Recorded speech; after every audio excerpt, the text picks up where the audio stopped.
direct one? Yes, please. Hi.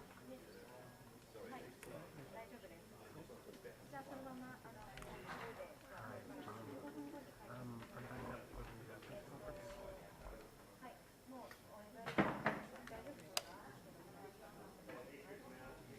No, we're not streaming it. No, it's only there's no in-house streaming. Yeah. Yeah.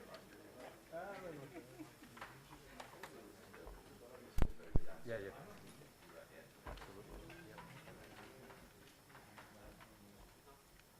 Okay, good. Thank you so much. Talk later.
One, two, 1, 2. Test, test. Everyone can hear? Everyone happy? Good.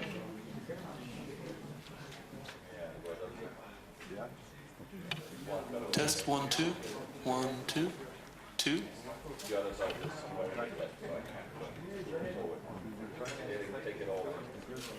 Hello, hello, hello. Can you hear me?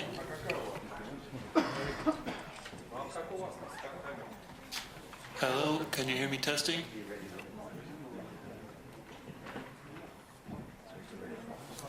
Hello, 1, 2, 1, 2. Good.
Mais vous avez raison.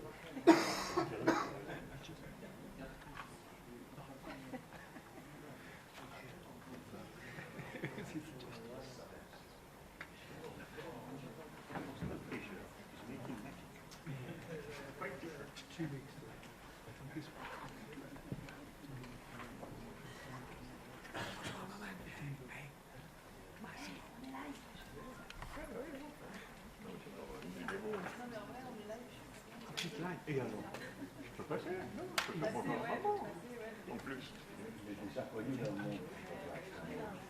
J'ai déjà connu.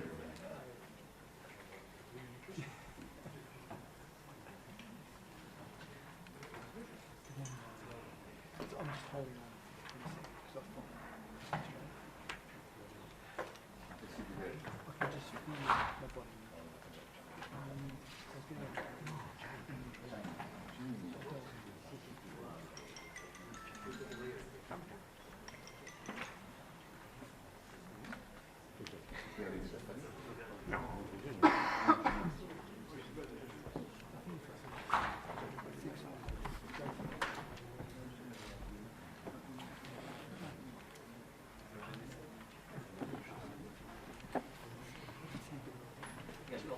Full explanation from our leadership in our own sphere in Lausanne. Yes, this goes back to the opening scandal which was covered in 2016 of Richard McLaren's report, which described what he said was a statement systematic conspiracy to cheat.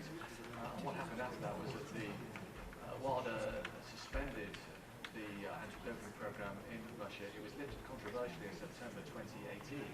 But part of the conditions for doing that was they had to hand over data contained or kept in the lock and key in a laboratory. They eventually got hold of that earlier this year, and what they found was that information had been manipulated, and Russia was still trying to protect athletes who had committed doping violations. The Compliance Review Committee met, they decided that Russia should be made non-compliant again, and the sanctions should be a 4-year ban from all major global sporting events. That includes the Tokyo Olympics, and includes the 22 World Cup in Qatar.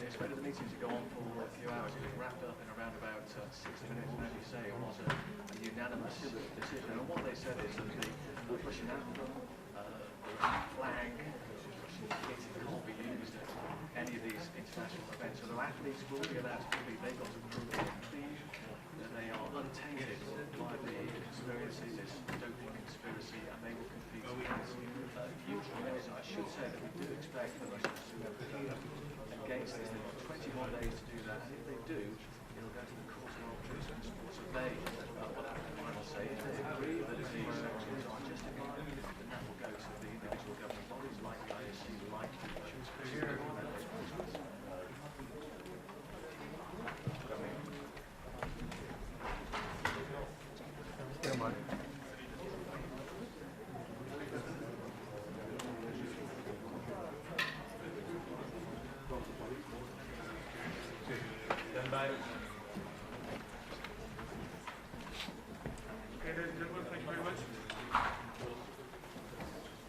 Thank you very much. We are about to start. If you could all take your seats and maybe turn off your phones, or at least on silent. I will do the same. and then we will get ready to go.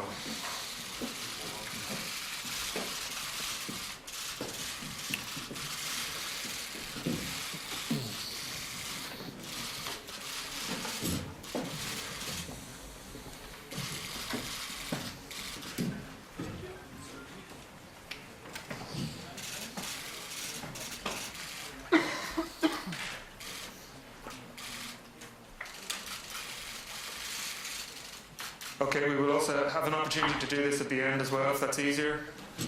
We might just get going now. Okay. Thank you very much. Ladies and gentlemen, you have seen the media release that was issued by WADA earlier on today in relation to the decision taken today in Lausanne by the WADA Executive Committee to unanimously approve the recommendation by the Compliance Review Committee in relation to the compliance procedure against RUSADA. We'll be very happy to answer your questions here at this press conference. I'll just introduce you. On my immediate right is the Chair of the Compliance Review Committee, Jonathan Taylor QC. Then is the WADA Director General, Olivia Nigley. In the middle is WADA's President, Sir Craig Reedy, and to his right is the WADA President-elect, who will start his term of office on the 1st of January, Witold Banka. And then at the end we have the Director of our Intelligence and Investigations Department, Gunther Junger. So you don't want to hear from me, I'm sure, so I'll pass straight over to President Sir Craig Reedy to say a few words. Thank you. Thank you, James. Good afternoon, ladies and gentlemen. Today, the World Anti-Doping Agency's Executive Committee unanimously endorsed the recommendation made by our Independent Compliance Review Committee that the Russian Anti-Doping Agency be declared non-compliant with the World Anti-Doping Code for a period of 4 years. The CRC recommendation, which was derived from the reports of WADA's intelligence and investigations and external forensic experts, concluded that the Moscow data was intentionally altered prior to and while it was being forensically copied by WADA in January 2018. Therefore, the RUSADA reinstatement conditions, which were agreed by the WADA Executive Committee in September 2018, were not fulfilled, in that the Moscow data was neither complete nor authentic. Along with the recommendation, the Executive Committee endorsed a series of strong consequences and conditions of reinstatement in accordance with WADA's International Standard for Code Compliance by Signatories, the ISCCS, which took effect in April 2018. The consequences include the banning of Russia from the Olympics, Paralympics and World Championships run by all code signatories for 4 years, and the banning of Russia hosting any of these major events within that time frame. This is a ban against Russia that protects the rights of Russian athletes by allowing re-entry for major events to those that are able to demonstrate that they are not implicated in any way by the non-compliance. The decision is designed to punish the guilty parties and send a message that it will not be tolerated. It stands strong against those who cheated the system while protecting those who did not. Today's outcome is thanks to the agency's robust investigatory capability, the vision of the Compliance Review Committee, and WADA's recently acquired ability to recommend meaningful sanctions via the compliance standard, which was not available the last time RUSADA was declared non-compliant. These strengths combined have enabled the Executive Committee to make the right decision at the right time. For too long, Russian doping has detracted from clean sport.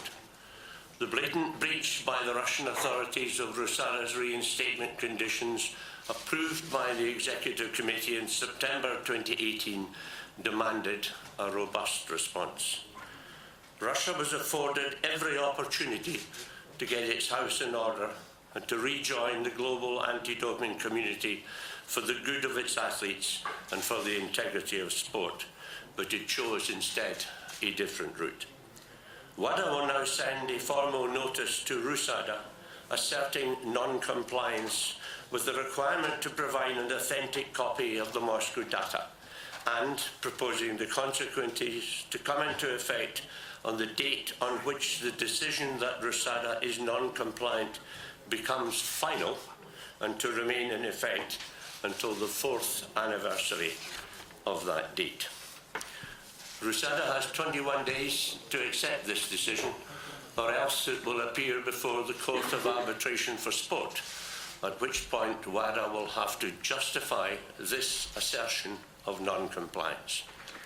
On behalf of the Executive Committee and of the many stakeholders that supported the CRC recommendation, I would like to thank the members of the CRC for their expert and considered recommendation, as well as WADA's Intelligence and Investigations Department and the forensic experts for their skill, their diligence and perseverance in getting to the bottom of a highly complex case. I'll stop there, James. Okay, thank you very much, Sir Craig. President-elect Banca, I call upon you also to say a few words. Okay. Thank you, James. Good afternoon. Thank you for the opportunity to make a short statement. Just briefly, first of all, I would like to thank Ginter, Jonathan and whole Intelligence and Investigations WADA team and as well as Compliance Review Committee for their exceptional and tremendous work. Thank you very much for your efforts. I would like to highlight that today's decision is very important for the future of anti-doping system and also will strengthen the credibility of WADA. It is very important that those recommendations were approved by all the EXCO members, and it's also worth mentioning that previously this decision was consulted in different regions. A couple of days ago in Europe we had a Kahama meeting where all European countries, members of Council of Europe, of course except Russia, supported those recommendations. Overall, having anonymous decision today is a good sign for the future of anti-doping. What is important in today's decision is that we are really sanctioning those who are responsible for these manipulations and leave doors open for those who had nothing to do with doping scandal in Russia, clean, innocent athletes. And as I want to remind you, one of the most important objectives of WADA is to protect clean athletes. But the work is not done yet, of course. We need to focus on the implementation of CRC recommendations, absolutely crucial for us, taking into account the next steps. So, thank you very much. Okay, thank you very much, Mr. Banca. I'd now like to open it up to questions. As I said in my briefing a little while ago, please raise your hand and wait for a microphone to come to you. Let us know who you are and where you're from, and then ask a question. First question from David.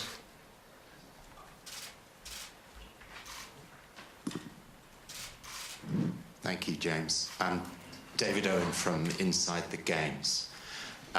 It's a question for Jonathan and possibly Gunter. If I can read it, you said in the WADA press release, Jonathan, that WADA now has the names of all suspicious athletes in the LIMS database thanks to the painstakingly forensic nature of the investigation that includes the athletes whose data was manipulated or even deleted, including the 145 athletes within WADA's target group of most suspicious athletes. Does that mean that if this process confirms the decision of today, that you will be able to keep those 145 athletes out of the Olympic Games and Paralympic Games? And will you at some point be able to name them so that people like us will be able to check that they're kept out? Thank you. Thank you for the question, David. The answer to your question is yes. We do know who those athletes are, the 145 and any further athletes, and therefore they will be kept out of the Games if they're still competing. Remember that the LIMS data relates to testing done in 2012 to 2015.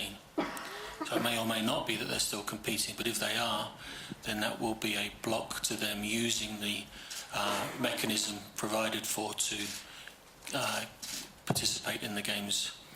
As to whether or not their names will be made public moving forward, that will depend. It's not something we've specifically focused on. It will depend on due process. It will depend upon whether or not further evidence can be obtained and proceedings can be brought against them. On the first point, you can be sure that they will not participate in the events. On the second point, I think we'll have to watch and wait on that one. Tarek?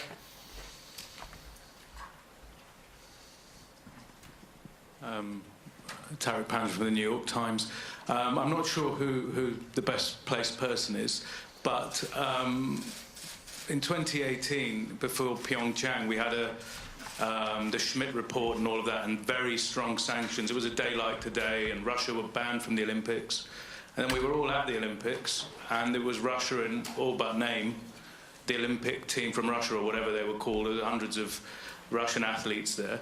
What are we going to see here? We're going to see, you said they're banned from international sports, Olympics and World Championships. Are we going to see the football team formerly known as Russia at the World Cup? Are we going to see the formerly known Russian team in hockey? The teeth of this ban, what does that actually mean? Or is it just something we're going to write today and then we're going to see hundreds of athletes? Thanks. Jonathan, do you want to take that one? Thank you. It's a fair question. First of all, let's be clear about the totality of the package. This is a 4-year package. It relates to a number of different things. I'll come to participation events in a moment, but hosting of events for 4 years, plus bidding for events in the next 4 years, which means there won't be events in Russia for longer than 4 years. In terms of participation, the standard is clear.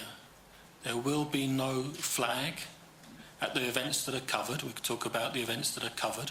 Goes down to World Championships in each sport. There will not be a Russian flag, and the athletes will not be participating as representatives of Russia. The details from sport to sport will have to differ, because some are team sports, some are individual sports.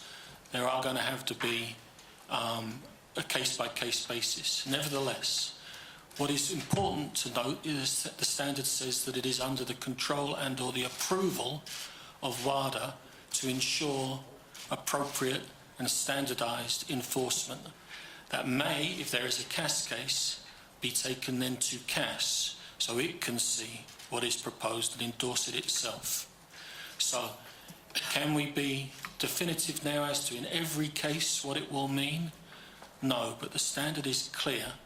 They will not be there as representatives of Russia.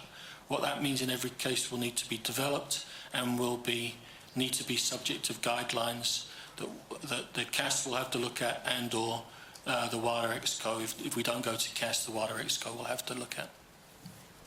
Okay, thank you. There's a question right up at the front.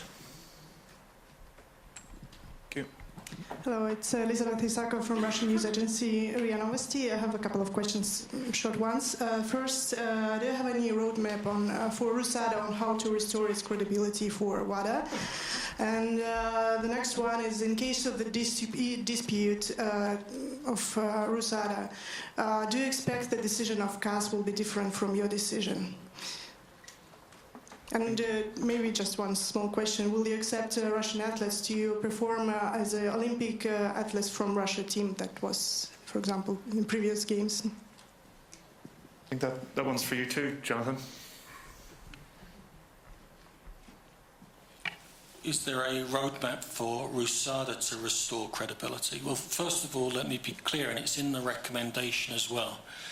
The standard which Craig referred to, which was put in place in 2018, tries to deal with these circumstances and anticipate circumstances such as this, where in fact the NADO, which is non-compliant, is able to show that its anti-doping activities remain credible and reliable. And that is the judgment of WADA at the moment, based on audits that have been done of the anti-doping operations of RUSADA, plus reports back from international federations like the Athletics Integrity Unit, who you'll have seen recently in their press release about the Lysenko case, thanked RUSADA for its cooperation. And the standard allows for that by saying that RUSADA, despite being non-compliant, can be allowed to continue to conduct its activities. However, one of the conditions of reinstatement, the conditions that will have to be met in order for there to be reinstatement after 4 years, is that RUSADA is able to confirm that it remains independent and operating properly in accordance with the code and standard and without improper outside interference. And if it is not able to do that, then a reinstatement condition will not have been met. Do I expect the decision of CAS to be different from the decision of the WADA Exco today? No, I don't. And will Russian athletes be accepted as Olympic athletes from Russia? No, they are neutral athletes, which means not representatives of any country, not representatives of Russia. Okay, Jonathan, about halfway down. Hi, Jonathan Crane from Deutsche Welle. A couple of questions, one to Craig Reedy, one to Jonathan. Craig, the decision obviously seems in some ways similar to what's been decided before, so a lot of people are saying, well, what actually has changed? So what has changed in this last period? And Jonathan, how confident are you of winning the case at CAS? Well, I think the second question's been answered, but first question. What has changed is that from April 2018 we have a completely new compliance set of rules which empowers us to take much stronger action, and that is precisely what has been done today. And you've had Jonathan's view, legal view, that the case at CAS is strong and may well be accepted. Okay, Hayo.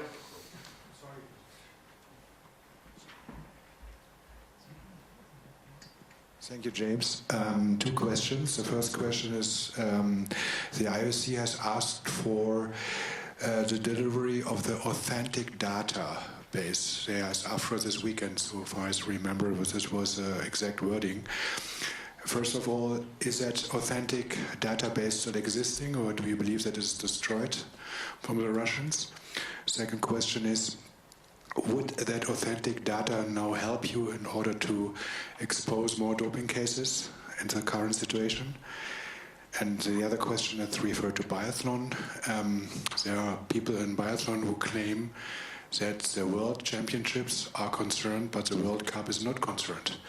Can you give us an understanding if that is a correct interpretation, or does it refer really to all, let's say, global events?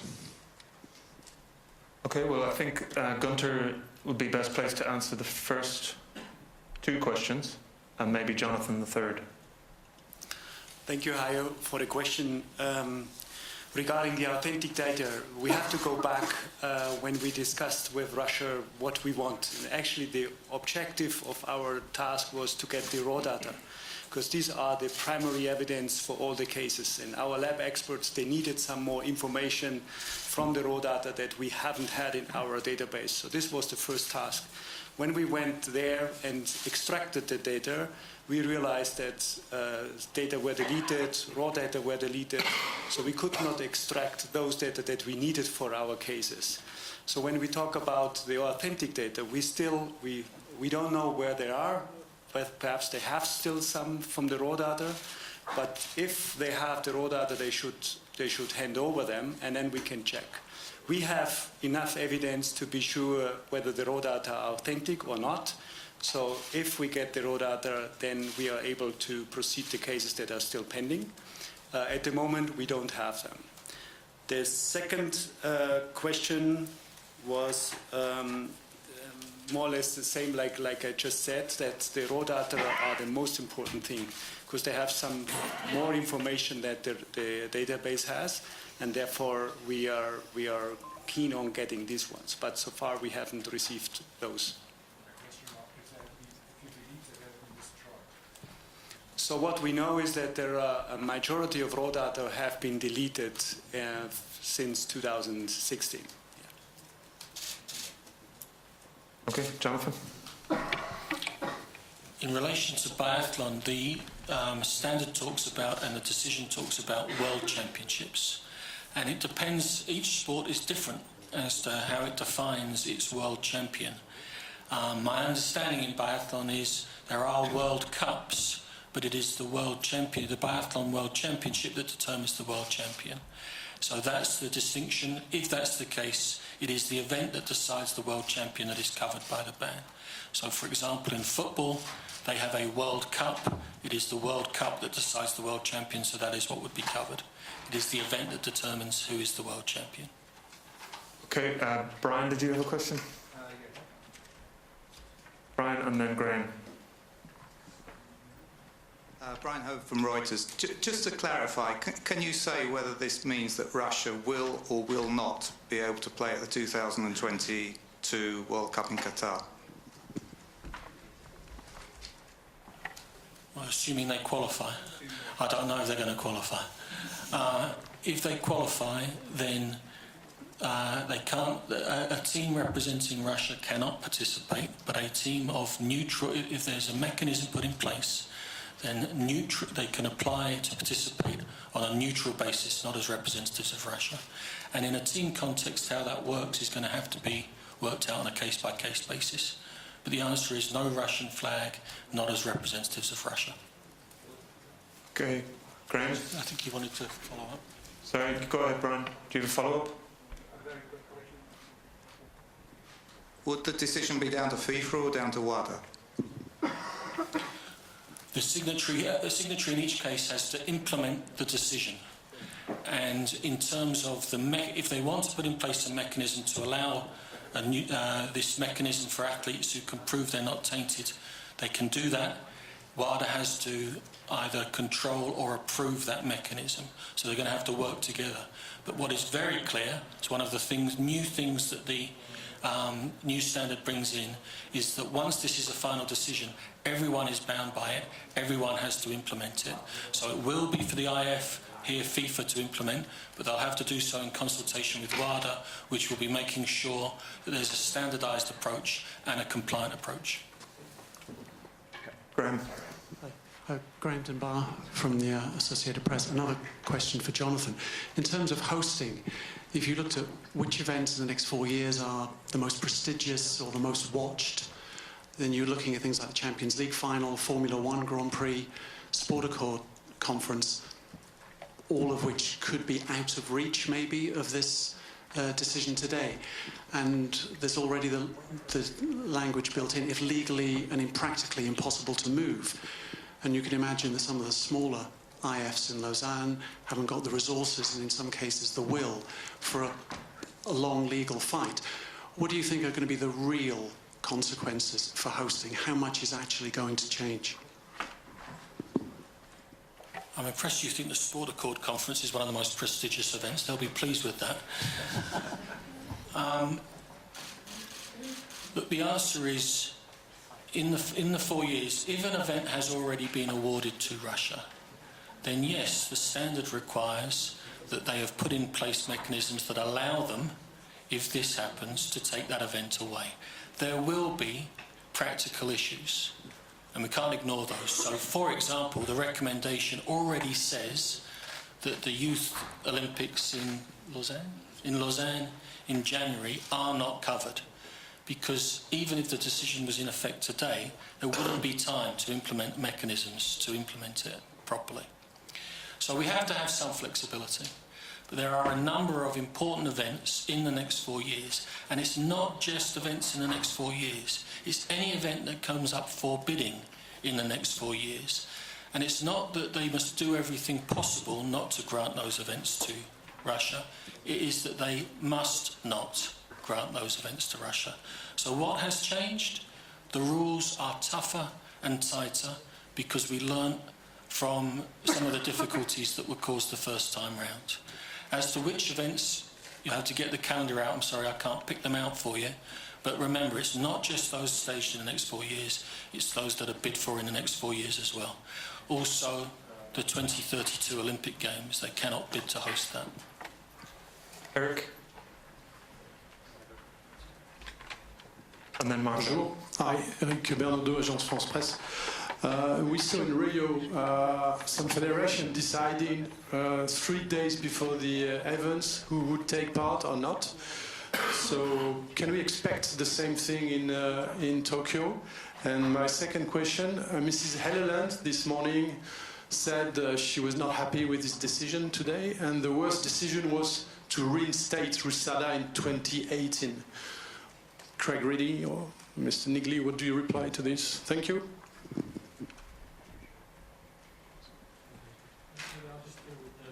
The first point.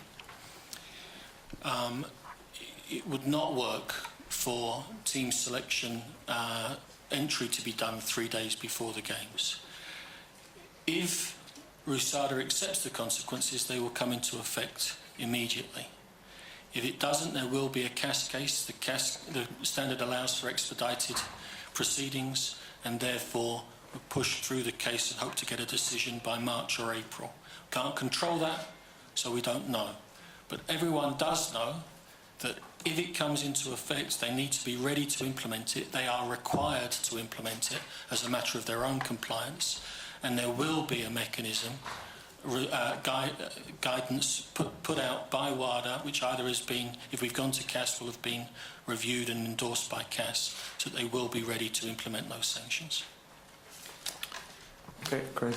Yeah, and as far as the Vice President is concerned, I actually haven't seen exactly what she said, but if she said the September decision 2018 was wrong, then I don't understand that, because the Compliance Review Committee made a submission to the Executive Committee, of which she was a full member, and she signed off on that. That Executive Committee offer was put to the Russian authorities. They responded. She signed off on that, and then she may have changed her mind. She seems to have forgotten that the rules have changed and had changed before the September meeting.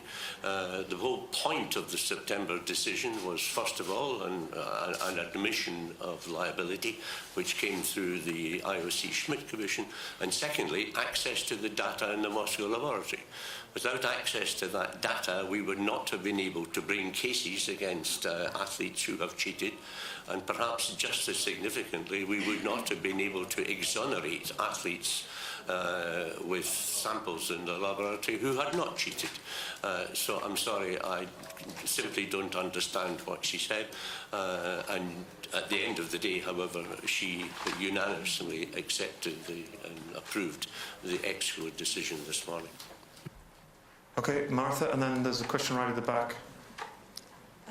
Martha Kellner from Sky News. I'm not sure who's the right person to direct this question to, but were you surprised to see such critical anti-doping data deleted by the Russians, even after they'd promised to be compliant? Who wants that one? Craig? The answer is yes. Surprised. I mean, why would we place an offer before the Russian authorities to break the deadlock that existed between WADA and Russia. The assumption was that we were waiting entirely for Russia to accept the McLaren report. 26 cases prosecuted by the IOC from Pyeongchang were overturned at the Court of Arbitration for Sport. So the chances of sitting waiting for Russia to change their mind seem to me to be unlikely. In which case, if you're going to break the data, the importance was to get into the laboratory. Having agreed that all of that should happen, and having agreed to assist the entry of our experts to the laboratory, to then find out that at almost the same time they were tampering with the data, disappointment is maybe not quite the right word, but disappointment will do for the moment. Jonathan, did you want to follow up on that? If I may, so just follow up on Sir Craig's comments there.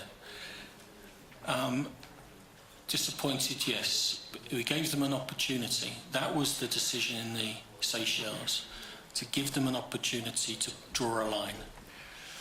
We knew there was a possibility they would not do so, and that's why two things happened. One, reinstated, subject to them to providing the data, which means that the new rules applied.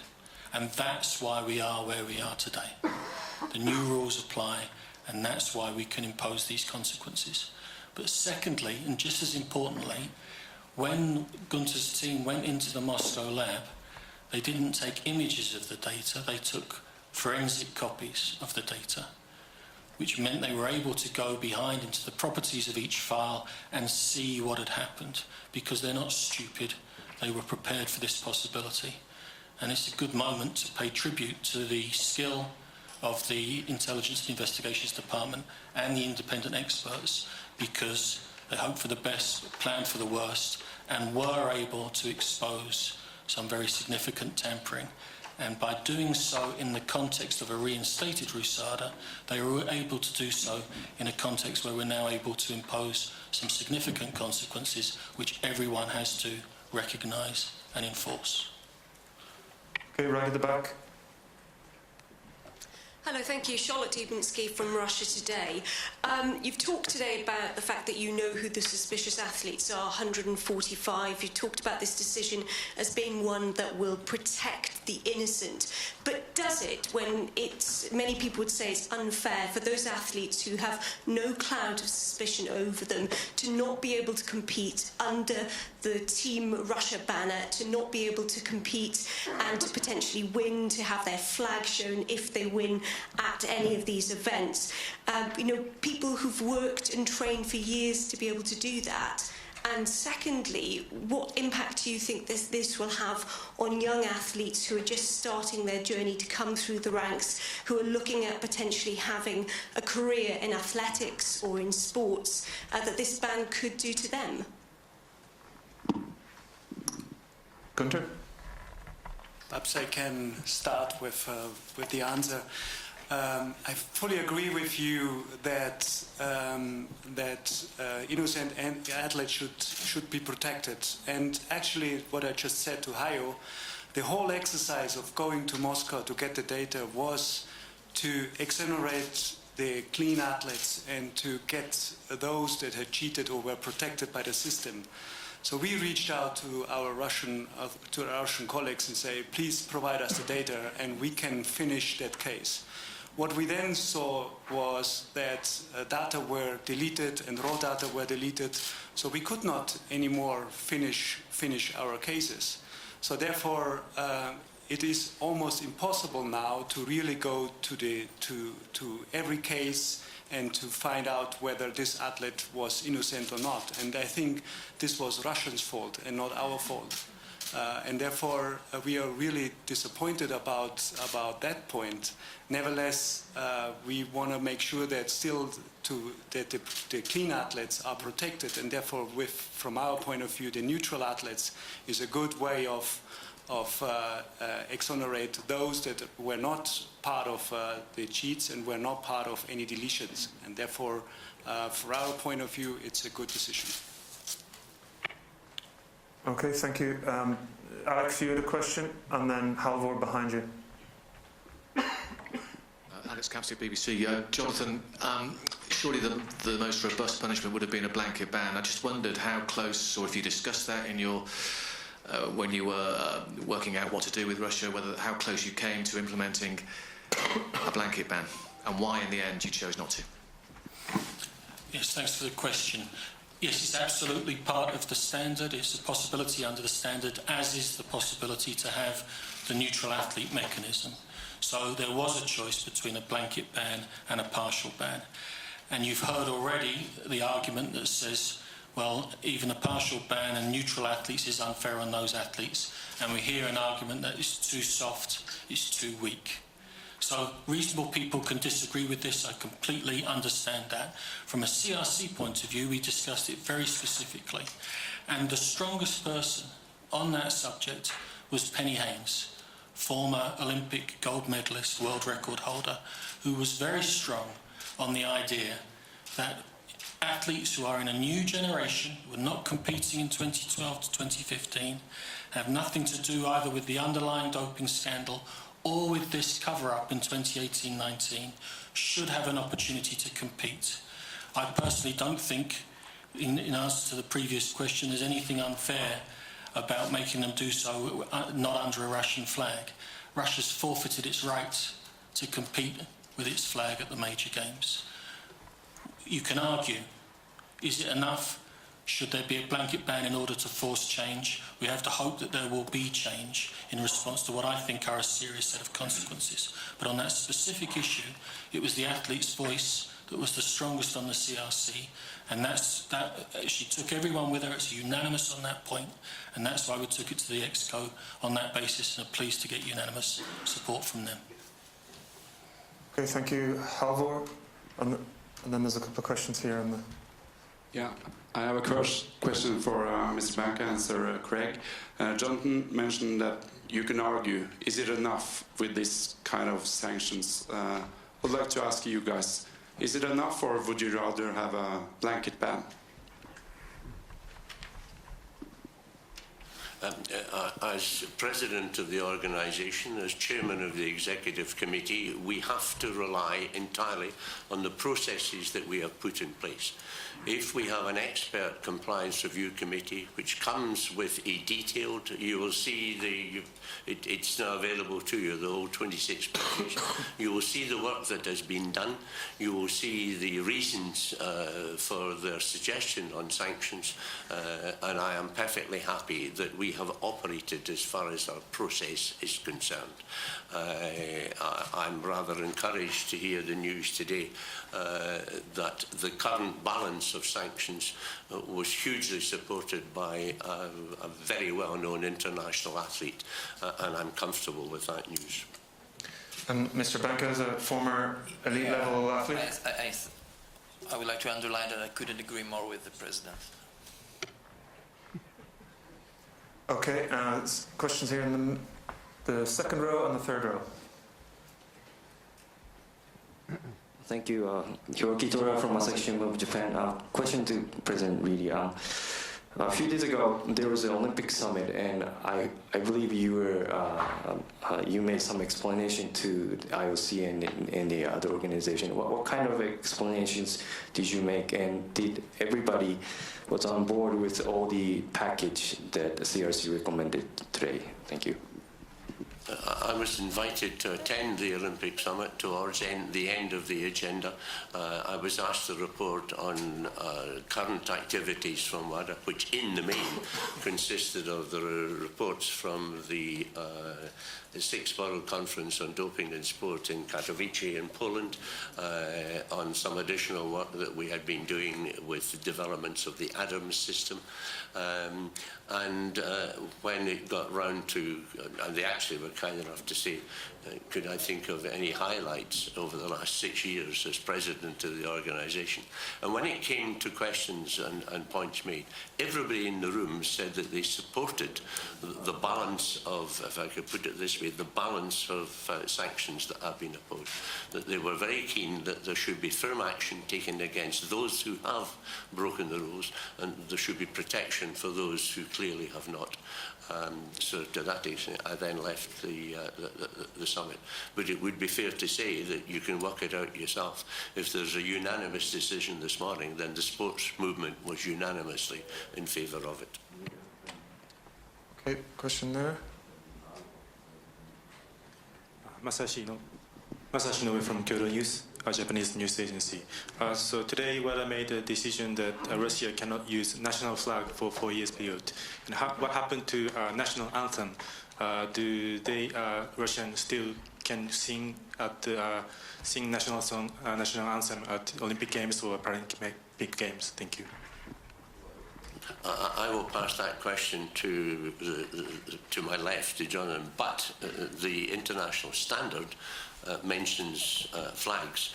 I don't think it mentions anthems, John. Is that correct? It doesn't mention anthems. It will be to be developed in the guidelines. However, the message is that the team that goes there is not a representative of Russia. So as part of that, if you ask me, you would say that that also addresses anthems, but that's to be decided in the guidelines. The point about the consequences proposed is to send a message that Russia has forfeited its place at those games. Okay, there's a question that has been waiting a while. Yes, thank you. Jonathan already told about the roadmap, so Russia could return in 4 years. But just to make it clear, could it be some kind of early release of the Russian ban? Can it be aborted in about 2 or 3 years? And what can be considered the iron proof of the changes in Russia, so it could return to big sports events? My name is Evgeny Zagitov from Match TV channel. Thank you, Russian. At the back of the recommendation, which you all will have now, there are a series of reinstatement conditions that have to be complied with. I've mentioned the RUSADA condition. Another one is that international federations be allowed to continue testing and investigating without interference. There are also several conditions that relate to supporting and cooperating the ongoing investigation of the previous cases which are reported in the 2015 limbs. And that includes both providing more paperwork, interviews, evidentiary support. It also says rectifying the tampering with the data that has happened already, and that was referred to earlier.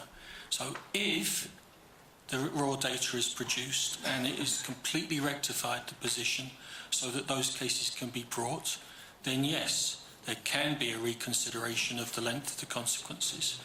I have to say, there have been plenty of opportunities given to provide that data, and it hasn't shown up yet. Okay, last couple of questions then, right at the front.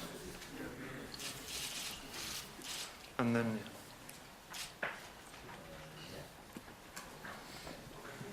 Hello, Artem Kuznetsov, TASS News Agency.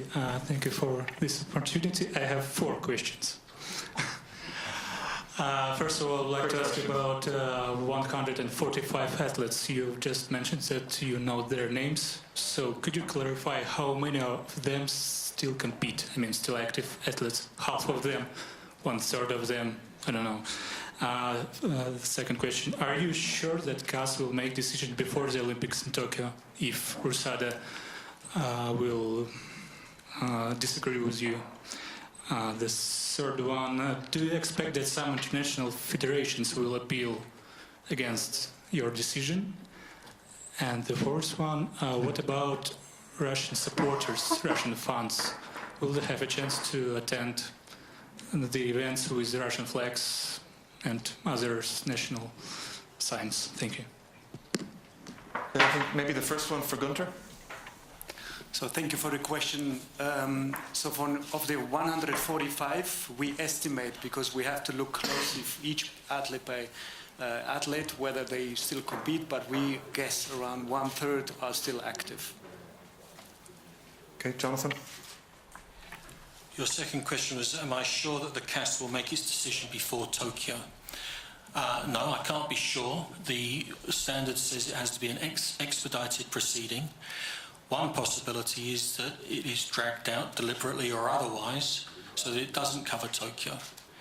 If that happens, then because it is a rolling 4-year period that starts when the decision becomes final, it will cover Paris instead.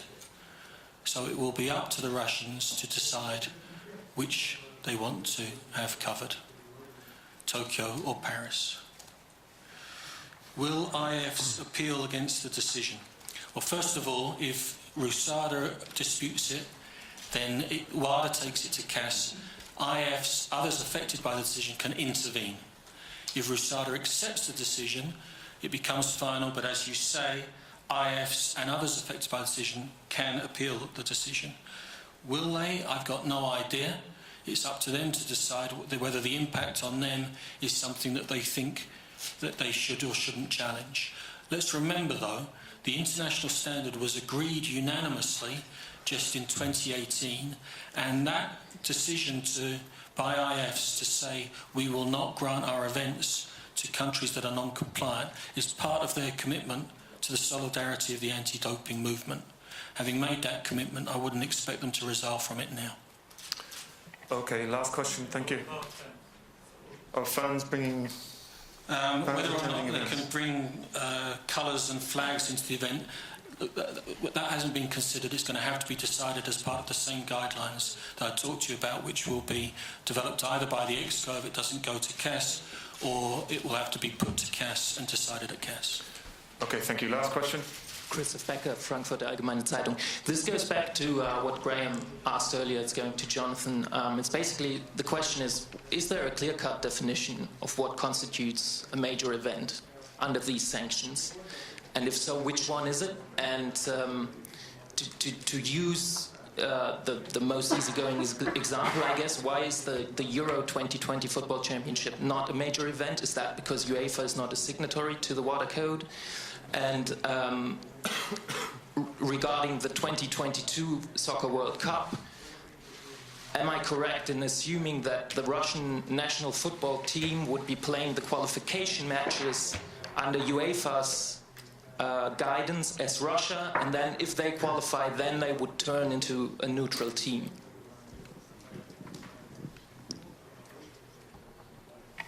Okay, in terms of the definition of major event, if you look at paragraph 54 of the recommendation, it covers, major event was a shortcut in the press release. What are covered are the Youth Olympic Games, summer and winter, the Olympic Games and Paralympic Games, summer and winter, any other event organised by a major event organisation, so for example the European Olympic Games, and any World Championships organised or sanctioned by any signatory. That's what it says in the standard is the starting point, and it was decided to stick with that, not go beneath it to European Championships, which is why the Euros aren't covered, but to cover the event that covers the world, that determines the world champion. In football, the World Cup determines the world champion. The qualifying events don't determine it, so they're not covered. The final tournament does cover it, so it is covered. Does determine the champion, and so it is covered. Okay, thank you very much. And as I said in my briefing before, we will now have a huddle with the Russian TV media, primarily up here with Sir Craig and then Gunter Junger. So those who are interested in that, please come up here. If you had one-on-ones arranged in advance and approved in advance, please come over to where I'm pointing here and we'll arrange that with you. Thank you very much.